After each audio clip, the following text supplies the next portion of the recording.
Shalom Elohim, haleluya, puji nama Tuhan. Semangat pagi Bapak Ibu Saudara yang dikasihi Tuhan kita Yesus Kristus.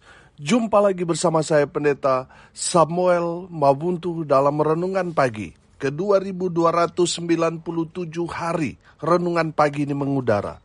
Puji Tuhan.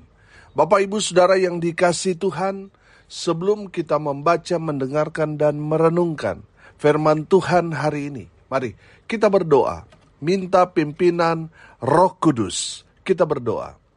Bapa di surga, berbicaralah kepada kami semua.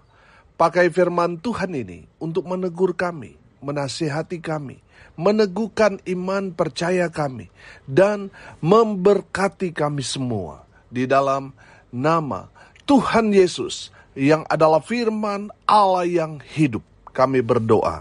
Amin. Haleluya. Bapak Ibu Saudara yang dikasihi Tuhan, bersama dengan saya kita akan belajar Alkitab dari kitab Kejadian sampai kitab Wahyu. Mari buka Alkitab kita. Hosea pasalnya pertama, ayat 1 sampai ayat 9. Demikian firman Tuhan. Firman Tuhan yang datang kepada Hosea bin Beeri pada zaman Uzia, Yotam, Ahaz dan Hizkia, raja-raja Yehuda. Dan pada zaman Yerobeam bin Yoas, Raja Israel. Ketika Tuhan mulai berbicara dengan perantaran Hosea, berfirmanlah ia kepada Hosea, "Pergilah, kawinilah seorang perempuan sundal, dan peranakanlah anak-anak sundal, karena negeri ini bersundal hebat dengan membelakangi Tuhan." Maka pergilah ia dan mengawini Gomer binti Diblaim.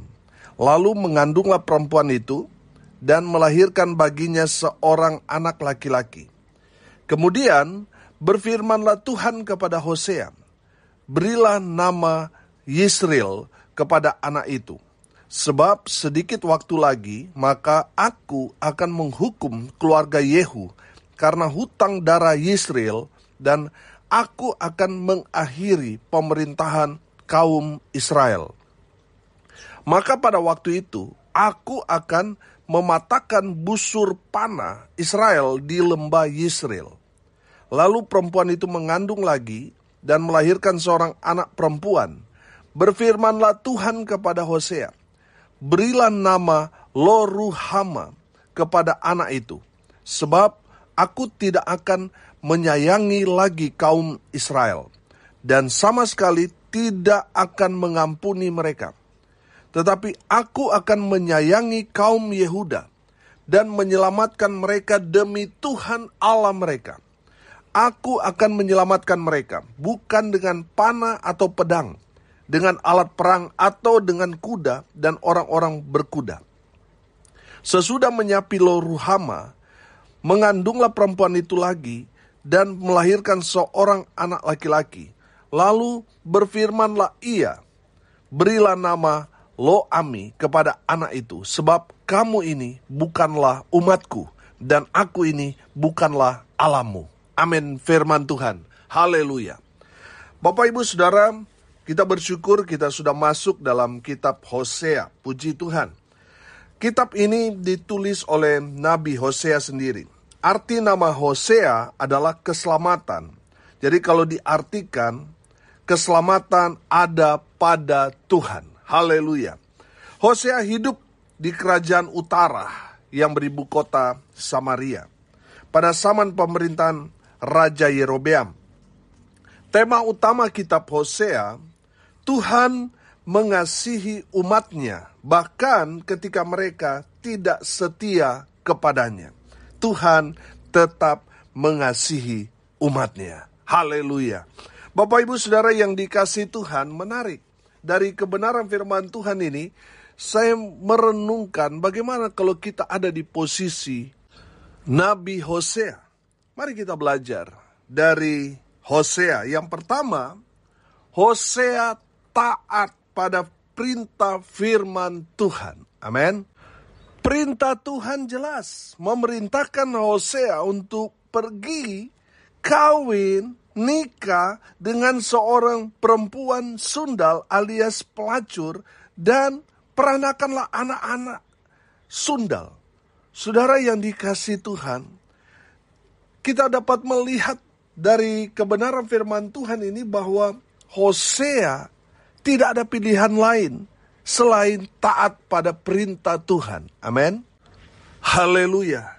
Saudara, walaupun itu adalah pilihan sulit bagi Hosea, karena dia harus tunduk pada perintah Tuhan yang memerintahkan untuk dia menikah dengan seorang pelacur. Saudara, saya melihat di sini bahwa Hosea tunduk pada perintah Tuhan. Apa yang Tuhan perintahkan kepada dia, dia kerjakan, dia lakukan sebagai bentuk ketaatan dia pada firman Tuhan. Amin. Saudara, saya yakin dan percaya pada saat Hosea menikah dengan seorang pelacur itu, pasti di zaman itu langsung geger, saudara. Langsung heboh, saudara. Menjadi bahan gosip yang luar biasa. Seorang hamba Tuhan menikah dengan seorang pelacur yang terkenal di zaman itu. Saya percaya, saudara, media sosial mungkin kalau sudah ada pada saat itu, saudara, topiknya itu langsung berita tentang pernikahan Hosea dan seorang pelacur itu. Pasti semua bicarakan itu.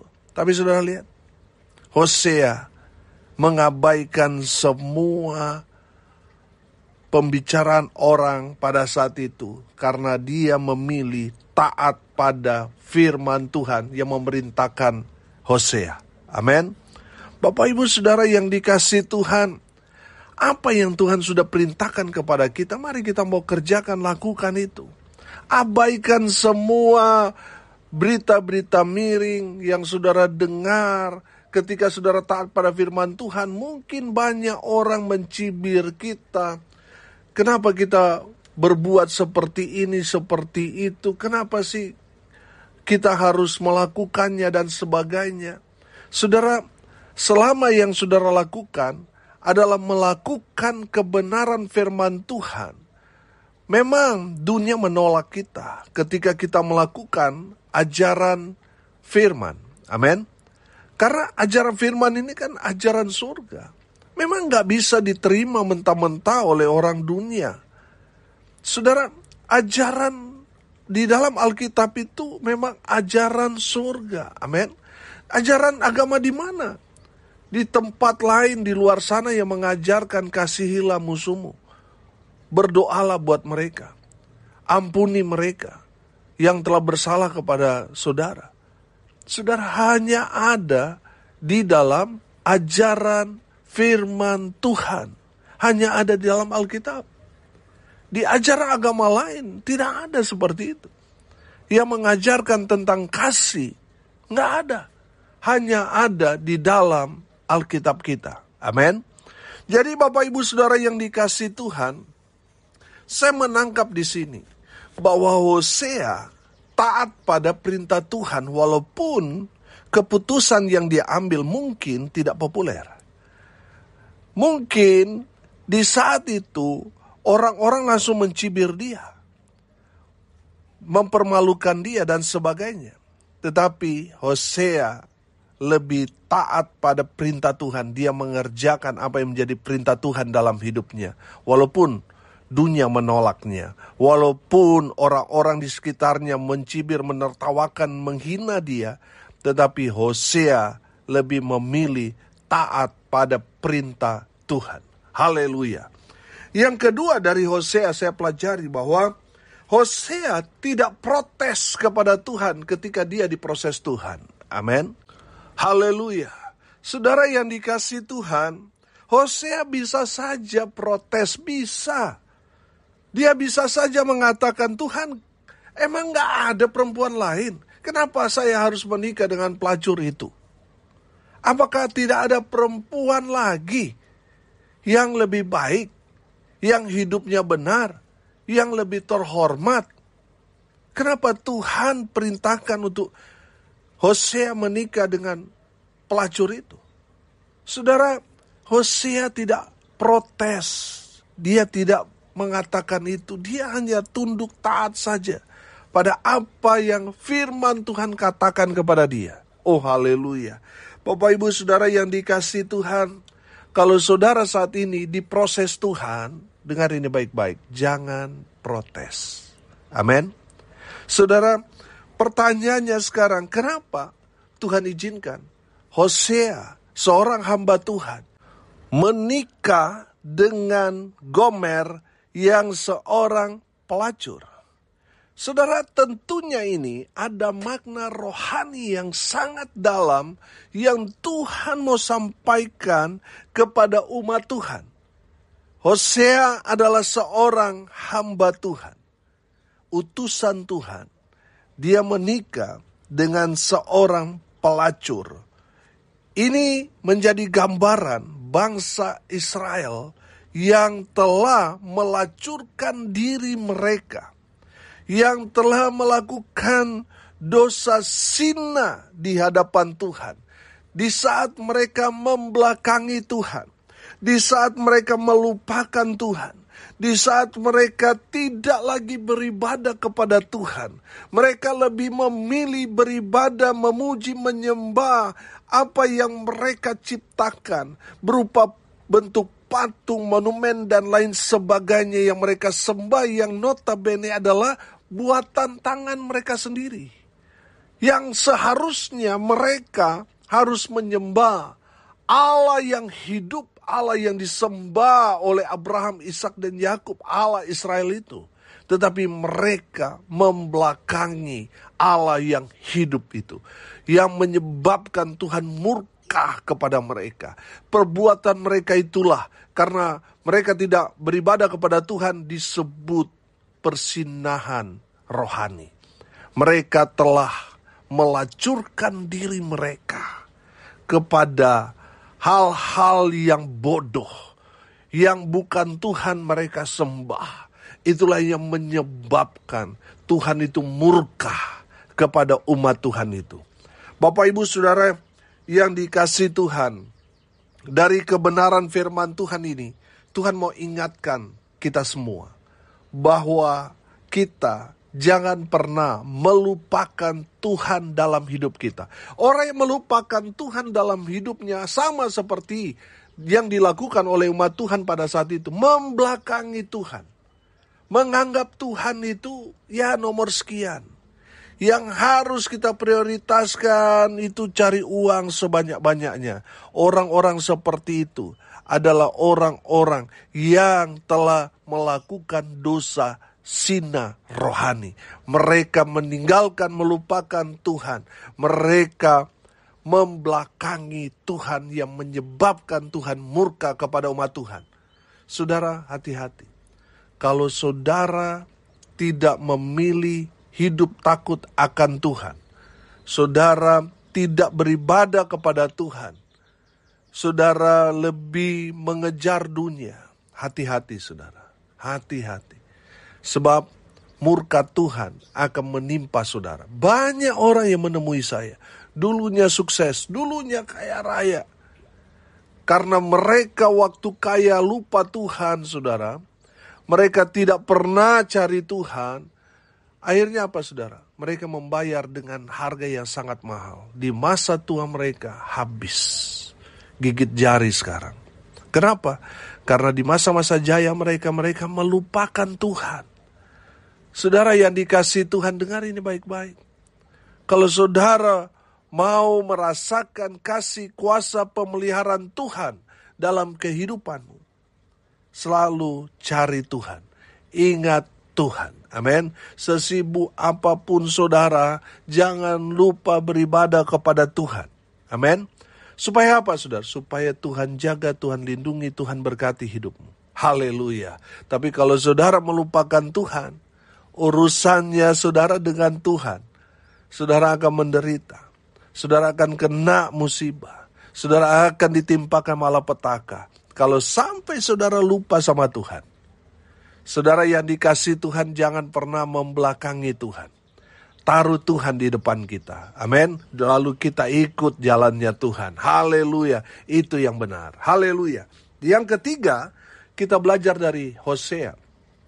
Hosea berserah diri penuh kepada Tuhan.